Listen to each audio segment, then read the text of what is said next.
visit a variety of museums, and so we happened upon and spent the entire day in the Fraser Historical Arms Museum in Louisville, Kentucky.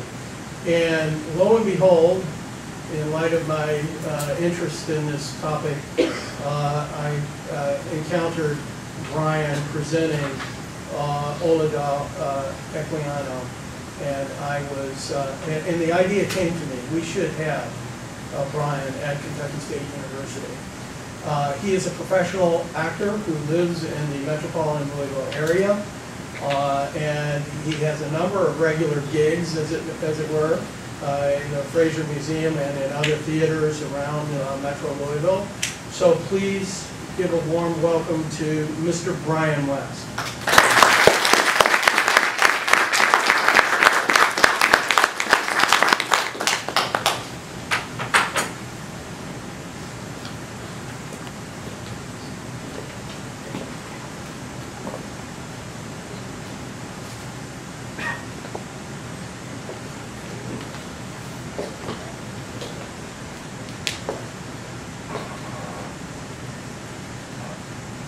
The first object which saluted my eyes when I arrived on the coast was the sea, and a slave ship which is then lying at anchor and waiting for its cargo. These filled me with astonishment, which was soon converted into terror when I was getting on board.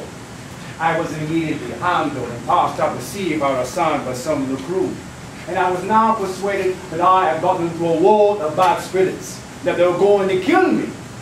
Their complexions, too, differing so much from ours, their long hair, and the language they spoke ignited to confirm me in this belief. Indeed, such were the horrors of my views and fears at that moment, that if 10,000 worlds had been my own, I would have freely parted with them all to exchange my condition for that of the meanest slave in my own country. When I looked around the ship, a multitude of black people of every description chained together, every one of their countenances expressed rejection and sorrow. I no longer doubted my fate, and thus quite overpowered with grief and anguish, I fell motionless on the deck and fainted. When I recovered a little, I found about me some black people, who I believe were some of those who brought me on board, having received their pay. They talked to me in order to cheer me, but all in vain. I asked them if we were not to be eaten by these white men with their horrible looks, red faces, and long hair. And they told me that I was not. And so one of the crew offered me a small portion of spirituous liquor in a wine glass.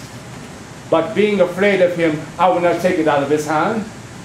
Therefore one of the blacks took it from him and gave it to me. And I took a little down my palate, which instead of reviving me as they thought it would, threw me into the greatest consternation as to the strange feeling it produced, as I never tasted any such liquor before. Soon thereafter, the blacks who brought me on board went off and left me abandoned to despair. I now saw myself deprived of all chance of returning to my native country, or even least glimpse of hope of getting ashore. I was not long suffered to indulge in my grief. I was soon put down under the decks, and there received such a salutation in my nostrils as never experienced before in my life, so that with the loathsomeness of the stench and crying together, I became so sick and low that I was not able to eat, nor had I the least desire to taste anything. I now wished for my last friend, death, to leave me. But soon to my grief, two of the whites offered me eatables.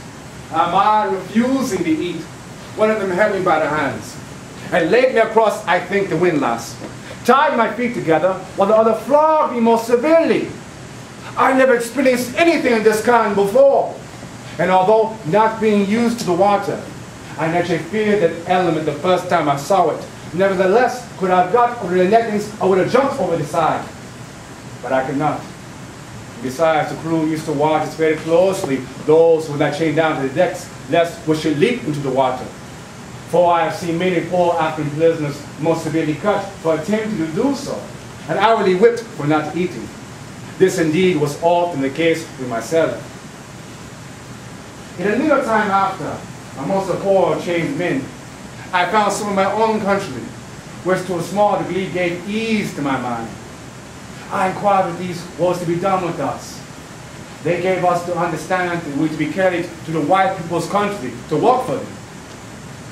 I then was a little revived by this, for I thought if it were no worse than walking, my situation was not so desperate. But still, I feared for my life, for never amongst any people have I seen such instances of brutal cruelty. And this not only shown towards us blacks, but towards the whites themselves. One day in particular I remember, they flogged the white man so severely on the foremast that he died in consequence of it. And they tossed him over the side as it would have done a brute. This made me fear these people no more. And I expected nothing less than to be treated in a similar manner. I cannot help but express my fears and apprehensions to some of my countrymen. I asked them if these people have no country, but lived in this hollow place, the ship. They told me they did not, but came from a distant one. Then why, said I, in our country, we have never heard of them? It says because they live so very far off. I then asked them about the women, and they didn't like themselves. They told me that they had. And why, said I, do we not see them? They said it's because they were left behind. I then asked them how the vessel could go. They told me they could not tell. That there was cloth attached to the mast by help of the ropes I saw. And the vessel went on. And the white men used some spell or magic to put into the water when they liked in order to stop the vessel. I was exceedingly amazed by this account, and really thought that they were spirits. I therefore wished to be from amongst them, for I expected that they would sacrifice me. But all my wishes were in vain, for we were so quartered that it was impossible for any of us to make our escape. At last, when the ship we were in had got an order of cargo, they made ready with many fearful noises, and we were all put down under the decks, so we could not see how they managed the vessel. But this disappointment was the least of my sorrow. The stench of the hold or around the coast was so intolerably loathsome that it was dangerous to remain there for any time. When now the oil-stressed cargo were confined together, it became absolutely pestilential. The closeness of the place and the heat of the climate, added to the number in the ship, which was so crowded that each had scarce a room to turn himself, almost suffocated us. This produced copious perspirations, so that soon the air became unfit for respiration from a variety of loathsome smells, and brought upon a sickness amongst the slaves, killing many, and thus contributing to the fraudulent avarice, as I may call it, of their purchases. This wretched situation, which is again aggravated by the boarding of the chains, became almost insupportable. And the filth of the necessary tubs, where the children often fell and almost suffocated. The shrieks of the women and the groans of the dying rendered the whole a scene of horror almost inconceivable.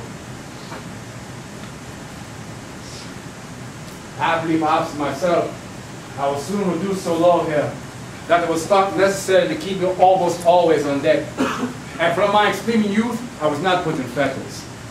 It was in this situation that I expected hourly to share the fate of some of my companions, who were daily brought upon deck at the point of death, which I soon had hoped would put an end to my miseries. Often did I think many of the inhabitants of the deep much more fortunate than myself. I envied them the freedom that they enjoyed. It is often not wished that I can change my condition for theirs. Every circumstance that I met with served only to render my state more painful, hiding my apprehensions and my opinion of the cruelty of the whites.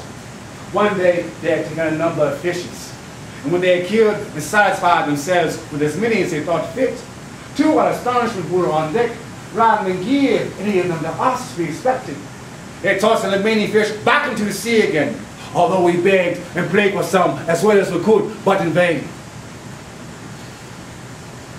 One day, when there was a smooth sea and moderate wind, two of my fellow countrymen who were chained together, I was near them at the time, preferring death to such a life of misery, somehow made it from the nettings and jumped into the sea.